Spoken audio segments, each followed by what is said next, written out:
আপনার ঘরের দরজা বন্ধ থাকা সত্ত্বেও আপনার বেডরুমে আপনি এবং আপনার স্ত্রী ছাড়াও এক তৃতীয় ব্যক্তি উপস্থিত থাকে।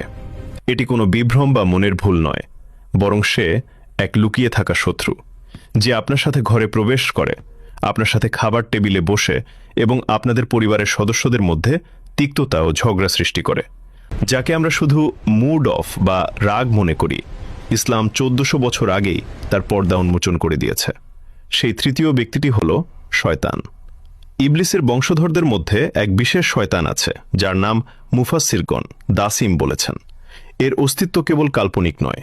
সহিহ মুসলিমের হাদিস নম্বর 18-তে আমাদের প্রিয় নবী হযরত মুহাম্মদ সাল্লাল্লাহু আলাইহি ওয়াসাল্লাম ইরশাদ করেন, যখন কোনো ব্যক্তি ঘরে প্রবেশ করে এবং আল্লাহর নাম বিসমিল্লাহ বা সালাম নেয় না, তখন শয়তান তার সঙ্গীদের বলে, তোমাদের আজ রাত কাটানোর জায়গা মিলে গেল। আর যদি খাবার সময়ও বিসমিল্লাহ না বলে, তবে শয়তান বলে, তোমাদের থাকা এবং খাওয়া দুটোরই ব্যবস্থা হয়ে গেল। ইমাম মুজাহিদ এবং আল্লামা ইবনুল জাওজি রহমতুল্লাহ আলাই তাদের কিতাবে এটি বর্ণনা করেছেন। এই দাসিমের কাজ হল আপনার ঈমান ও মনের শান্তি কেড়ে নেওয়া। একটু ঠান্ডা মাথায় ভাবুন, কেন এমন হয় যে বাইরে আমরা বন্ধুদের সাথে ঘন্টার পর ঘন্টা হাসি খুশি কাটাই, কিন্তু ঘরের চৌকাঠ পার হতেই স্ত্রীর কোনো প্রশ্ন বা বাচ্চাদের শব্দে আমরা অগ্নিশর্মা হয়ে যাই। খাবারে লবণ কম হওয়া বা ভেজা তোয়ালে রাখার মতো তুচ্ছ কারণে ডিভোর্স পর্যন্ত কথা পৌঁছে যায়।